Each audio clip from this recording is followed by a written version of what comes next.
Maya Angelou understood the relationship between women and their hair.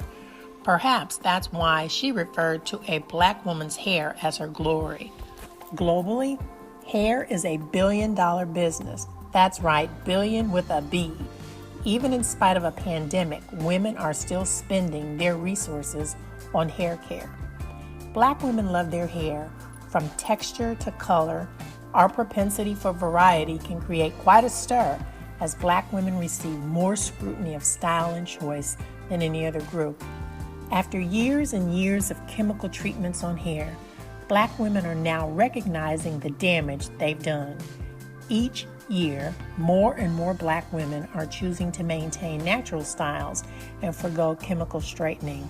Yes, black women are being reminded they can have straight, relaxed hair without chemicals. Since the beginning of time, hair has been thematically used in storytelling. In Greek mythology, Medusa, a beautiful maiden who broke her vow of celibacy, was punished by the goddess Athena by having her hair turned into poisonous snakes, and that anyone who caught her glance would turn to stone. Talk about punishment. In the Bible, Samson, a great warrior, was known for his beautiful hair. Alas, he too was betrayed by his love interest Delilah, who convinced him to tell her the source of his strength. Samson tells Delilah that his strength lies in his hair. While Samson is sleeping, Delilah orders her servant to cut his hair. He is captured and his eyes are enucleated. Hair was also the subject of the Brothers Grimm 1812 fairy tale Rapunzel. The beautiful Rapunzel had been held captive in a tower. She lets her hair outside of the tower so that her prince can rescue her. You see, hair has always been depicted as a source of power, fertility, pride, and strength, something which still occurs today. So when a person begins to experience hair loss, that loss is significant because of the symbolism attached to hair. As we age and hormones diminish, our hair is affected. Not only do changes in hormonal levels impact hair, poor eating habits with no nutritional value and stress can also affect hair growth. It doesn't take long before our body senses these changes and reacts. The end result is hair loss, ranging from mild to major. Hair loss can be devastating, and tonight we're going to hear from Dr. Shawan Brown-Gillette on the topic, hormones and hair loss.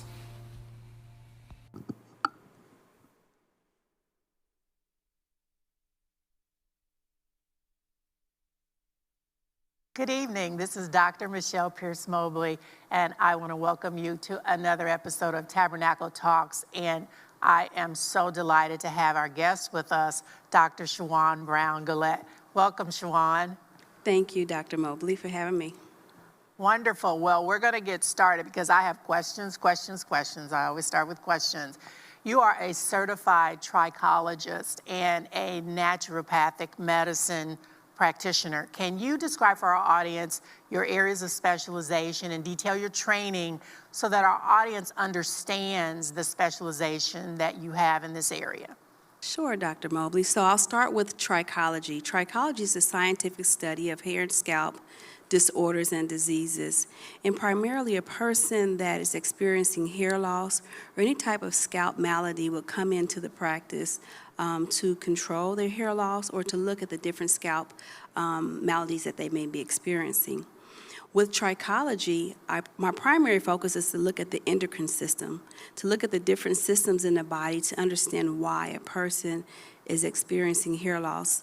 One of the things I like to educate my patients is that when you're experiencing hair loss, it's not about the hair loss, but it's about what's going on inside the body. And by utilizing different protocols to look at the different body systems, you can understand more so why a person's experiencing hair loss. And then when you think about naturopathic medicine, as I was studying trichology, I understood that there was a correlation between the body and hair loss and what a person was taking in as far as their diet, medication, absorption, digestion, and that part of naturopathic medicine is where I study to help me with the patients that are experiencing hair loss. Fascinating, fascinating. So hopefully our audience understands the science behind trichology and naturopathic medicine. I have some additional questions for you as well. If a person is interested in accessing your services, what are some of the typical conditions that you're going to assess and treat? So I would start with one of the number one concerns that the patients have at Dayton Trichology is hair loss. When we think about hair loss, there's a lot of things that can cause hair loss. Looking at your diet, looking at how your body absorbs what you eat, looking at how you digest what you eat. And then there's women that experience different types of alopecias, and I know we'll get into that a little later. And then looking at different types of dermatitis, whether it's a contact dermatitis or a seborrhea dermatitis, a lot of different dandruff and things of that nature, things that we would look at once you come to the clinic. Thank you. I recently received a statistic. I have a friend that's a marketing executive at Revlon, and she said that about 80% of women, black women, are wearing natural hairstyles or some type of protective style. What are you seeing in terms of hair care with the protective styles that women are wearing today? So I would say with the natural styles, there are a lot of ladies that are wearing natural styles in terms of getting away from relaxers. Some of the challenges that women have as they wear a natural style is being able to keep their elasticity or their porosity. So being able to have their hair stretch and come back to its normal position without breaking, and understanding what type of moisturizers they can use on their hair. And that's one of the main concerns for women that have natural hair, and also being able to work out and keep a healthy lifestyle and still keep their hair in that same style. And then when it comes to the protective styles, there are a lot of ladies that are wearing protective styles, and some of the things that they deal with is the traction alopecias that are sometimes connected with different types of protective styles. But overall, women are having really good success with both the protective styles and also the natural styles. Now that's interesting. You bring up a question about when women are working out. Is it appropriate? Should they wrap their hair? Because I know when you're in the gym, your hair gets wet, it gets sweaty. What recommendations would you give someone that they're in the gym in terms of their hair? Sure. One of the things that I always recommend to ladies is that when you're working out, it's always good to put your hair up. But we want to keep in mind that as we sweat while we're working out, that there's a lot of salt there. And that salt will sit into your hair and it'll break your hair or dry your hair. So it's best that if you do put your hair up and you wrap it, you wash your hair immediately after you're working out. Okay, now we can't talk about hair without talking about synthetic hair, because all hair is not equal. So we know that human hair and synthetic hair is a billion-dollar industry, and we know that our community consumes quite a bit of hair. And I've read that it could actually trigger allergic reactions. Can you speak to that and what's causing some of these allergic reactions to the hair? So when we think about synthetic hair, we want to think about what is synthetic hair made of. So synthetic hair is made up of nylon, polyesters, and plastics. And so if you have an allergic reaction, it's probably because of one of those ingredients, and it causes what's called a contact dermatitis. And so when we have those type of allergic reactions, which happen a lot with women that are wearing synthetic hair, they have to follow the proper protocol in terms of removing the hair and not using those type of synthetic hairs at that time. But there is a lot of hair that's not synthetic, but we do see women that experience contact dermatitis because of what those hairs are made of, and there's really no way around it.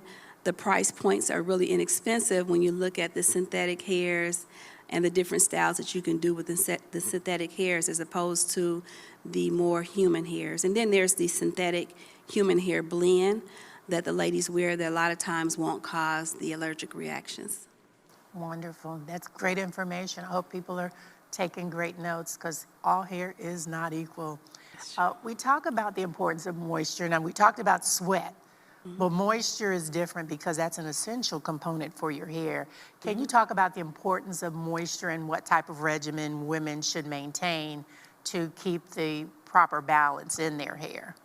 Sure. So us as African Americans, one of the main things that we experience when it comes to keeping a moisture retention is that breakage. So our hair should be able to stretch as we comb it and come back to its normal position. When it doesn't do that, it's because we don't have the appropriate amount of moisture in our hair. So we have to add moisturizers into our hair. And a lot of times what ladies do is they'll get confused the difference between oil and moisturizers.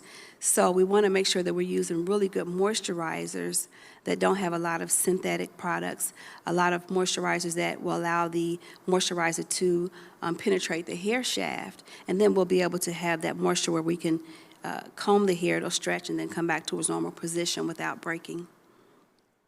Great information. I know in the beginning segment we talked about the impact of stress and just life changes on the body, because you certainly have talked about the connection between the body and the hair. Talk to our audience about how you counsel people that come to you about what's happening with the body and the impact of life issues in hair maintenance. It's really interesting that you asked that question. A lot of ladies will experience hair loss because of stress. And if I had to categorize our top 5 reasons for women coming in for hair loss, stress would be one of them. So when you think about stress, what happens with stress is stress raises the cortisol levels in the body. And as it raises those levels, what our body does, it goes into what's called a telogen phase in terms of the hair, and the body just releases hairs. So when the stress rises, the cortisol levels rise, and then the telogen, you go into that telogen phase, and the body just releases hair. So in the clinic, we do what's called a pull test. And when you pull the hair, you'll see that there's a white bulb at the end of the hair shaft. And a lot of times it's because the hair is in that telogen phase. But if we back it up a little bit and go back to the initial cause, which is stress, and we think about that whole process of stressing because of a particular situation, and then as a result of stress, our cortisol levels rise.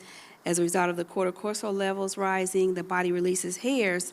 But the tricky thing to that is that anytime a person comes in for stress, we go through that cycle and we start to stress again because our hair is falling. So we keep going through that cycle. We lose hair, we stress, and then we lose more hair because we're stressing because of that cycle.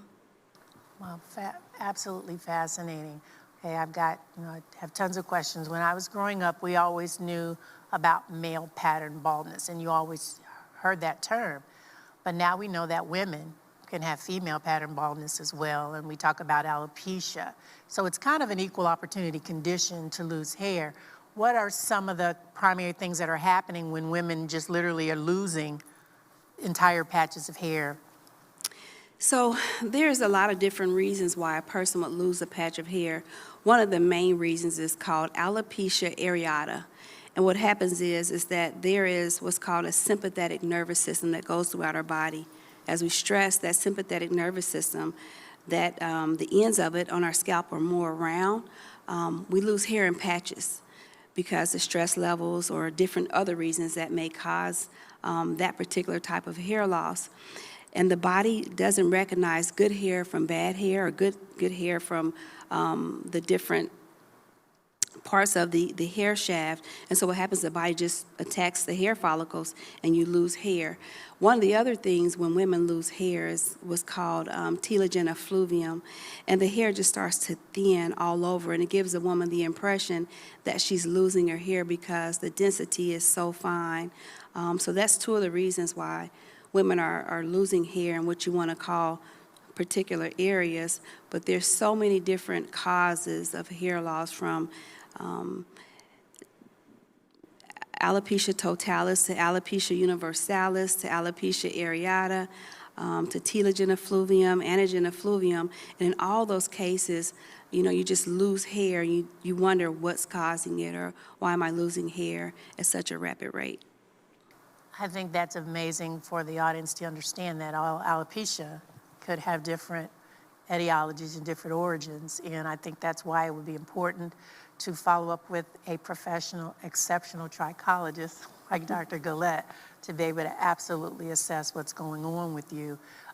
Let's talk about hair vitamins. I mean, if you search the internet, there are probably hundreds and hundreds and hundreds of brands. Do you recommend hair vitamins? Do hair vitamins work? Are they different than any other multivitamin? Speak to the audience a little bit about hair vitamins. Sure. So I do recommend hair vitamins. And I'm really careful when I recommend hair vitamins because a lot of times what we'll do is we'll see like a hair, skin, and nail vitamin. So one of the main ingredients in most of those vitamins is what's called biotin. And biotin is a very good vitamin, but if you look back at studies, there are really no studies that support that biotin will help with hair loss. There was a study done in 1972 where biotin actually helped with infants that were experiencing hair loss. But a lot of times for marketing reasons, you'll see biotin, biotin, biotin, and the hair, nails, and skin vitamins. So the only way that biotin will help us in terms of the body is if we have a biotin deficiency, which is very rare. So I'm really careful when I recommend vitamins. What I like to do is I like to do an assessment called a tissue mineral analysis. And so at a cellular level, there's a lot of things that we need to just make hair. And by doing a tissue mineral analysis, you can exactly find out what's missing in the body in terms of minerals that will help us to just make hair and to form hair and to have healthy hair. So to answer your question in terms of recommending a vitamin for hair growth or hair loss, there's not really a vitamin on the market that's geared towards hair loss. You hear biotin, but that's, once again, it'll help you with healthy hair. And if you're thinking of like a male pattern thinning or female pattern thinning, then saw palmetto is a really good vitamin to help with DHT and blocking DHT. But the main goal is when you're experiencing hair loss is to look at the body as a whole, to look at what the body is missing, fill the body's mineral deficiencies, and then from that point you can help the body to make hair and help the body to help your hair to grow. Excellent, excellent, excellent advice. Thank you very much. We know that women spend billions of dollars in the B on hair care products, and if you go to any Walmart, any drugstore, you will see an aisle lined with different products, and it can be overwhelming to not know what products to use. Are there certain shampoos and conditioners that we really should stay away from? Once again, I like to always recommend that we go as natural as possible. So when you think about shampoos, I like to stay away from parabens and sulfates in shampoos. Some people have some allergic reactions to those particular products, and so when you think about sulfates, is one of the main ingredients that just help the shampoo suds up. But those particular products, if we could find products that have no parabens and no sulfates, is really good. And then we think about conditioners. There's so many different types of conditioners. So if our hair is extremely dry, we want to gear more towards a moisturizer. If our hair is breaking, we want to gear more towards a protein treatment. And then if our hair is really healthy, we want to look at maybe something that will just kind of maintain the integrity of our hair. And so, we just don't want to go into the aisle and buy a shampoo or a conditioner, but we want to think about our own personal needs in terms of what our hair is asking for when we purchase our shampoos and conditioners. Okay, another thing that we learned is that women love to change the color of their hair. Not just the texture, but the color. And we're seeing a lot more bold colors. You're seeing oranges, purples, platinum, blonde. Talk to us and give us a little one-on-one lesson about dyes, permanent, whether it be semi-color or permanent dyes, and the impact to the hair. So there are different types of colors. There's a rinse, there's a semi-permanent color, there's a demi-permanent, then there's a permanent, and there's a color that highlights. So for most women that are trying to cover gray, you're going to use more of a demi-permanent color, or a permanent color. And when you get into using like a demi-permanent color, it has about 5% peroxide. And then we go into the permanent colors, which can range from 10% peroxide all the way up to 50% peroxide, depending on what you're trying to achieve. If we're using color, we want to keep it really healthy, and we're not going into a professional establishment. I always recommend to just stay with your demis, your semi-permanents, or your rinses. And once you get into going into a professional establishment, you can work with a professional stylist that will take you into those other colors. But the rinse just lasts from shampoo to shampoo. The semi-color, if you're using it with the chemical, which it doesn't have any peroxide in it, it will last from treatment to treatment. And then the demi-color does have about 5 to 8% peroxide, so it does swell the cuticle and allow you to penetrate that color, and it'll last for a while. And then the permanent is there as long as the hair is there, and it just kind of grows off. Wonderful. I have to just ask you, because I'm sure there are people in the audience that are probably like, I want to call her tomorrow. If someone calls your office, what can they expect? Because you said you do an assessment. Kind of walk me through, without giving me any trade secrets, what that assessment would consist of, how much time it's going to take in your office, so we can encourage someone, if they've been suffering in silence, to really come and check out your services.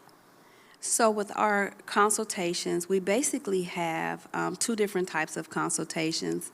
One of our consultations is a basic consultation, and the reason we call it a basic consultation is because it's basically for a person that's in the beginning stages of hair loss, a person that is experiencing more like a female pattern thinning or male pattern thinning in the very early stages. And then we have a full consultation, which the goal of our full consultation allows us to get to the root cause of your hair loss. So with that particular consultation, we're looking at your body systems, we're looking at blood tests, we're looking at tissue mineral analysis, we're looking at how your body absorbs and how it digests, we're looking at the different types of medications, we're looking at so many different things. There's 14 different things that we look at, because the main purpose of that consultation is to get to the root cause. And like I mentioned earlier, the goal with hair loss is not so much to look at the hair, but to look at the body as a whole to determine what's causing it. So we try to forget about the hair when you come in and start looking and focusing on the body as a whole and what the body is missing, what the body is needing, and the different outside factors like medication, stress, digestion, and things of that nature.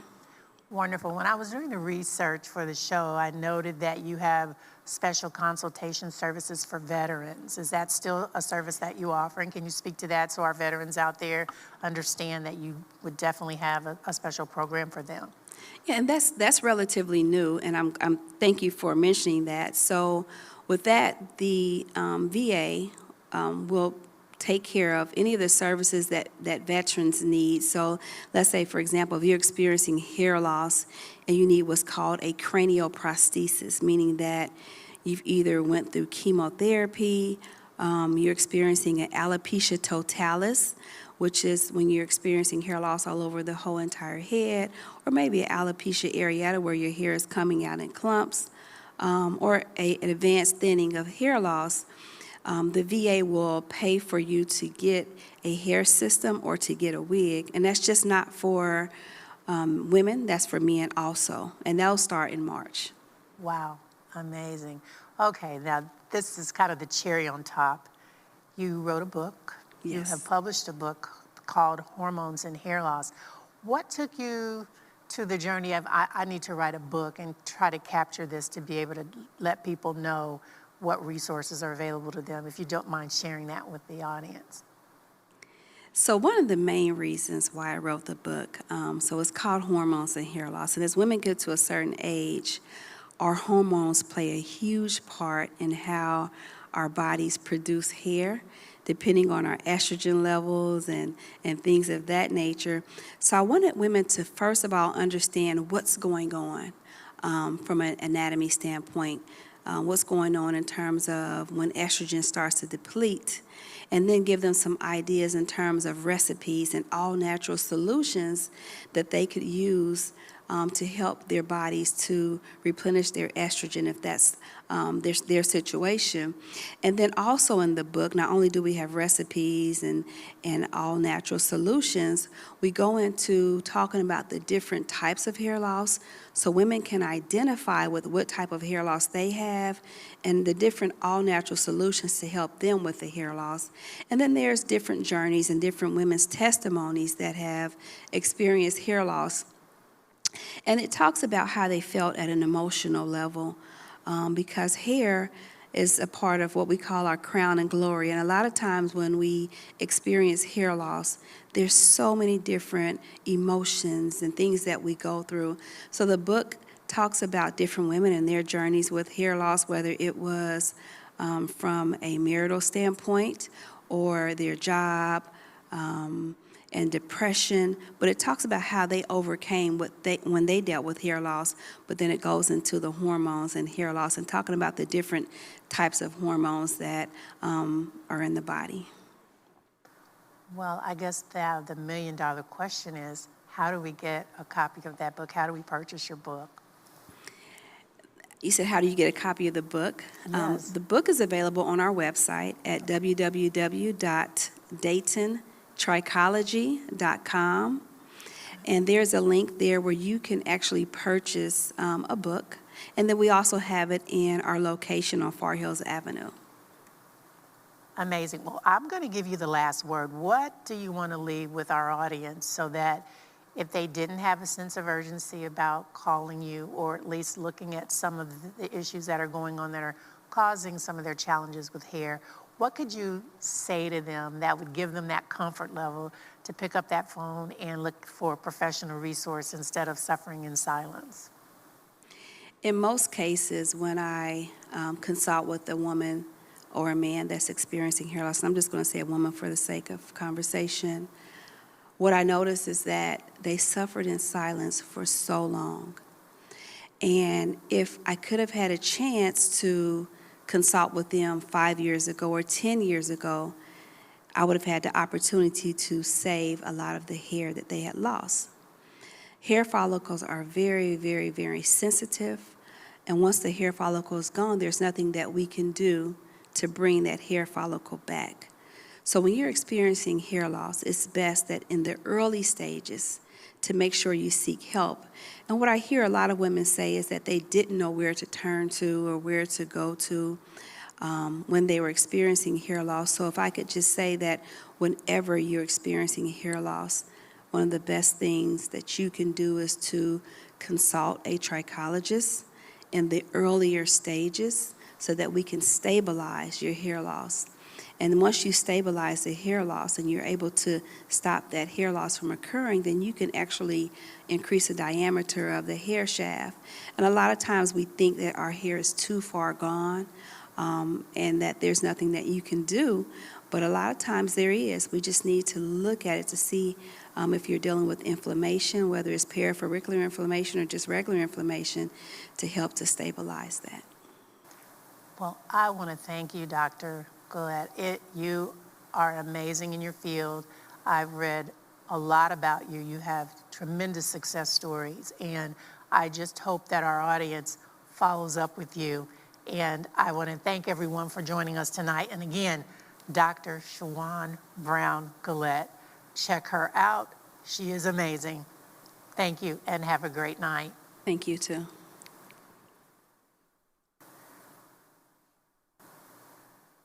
We're now going to be featured at 7:15 this evening, a lesson on how to use your Samsung tablets. So everyone that received those 8-inch tablets, tune in at 7:15. Good night.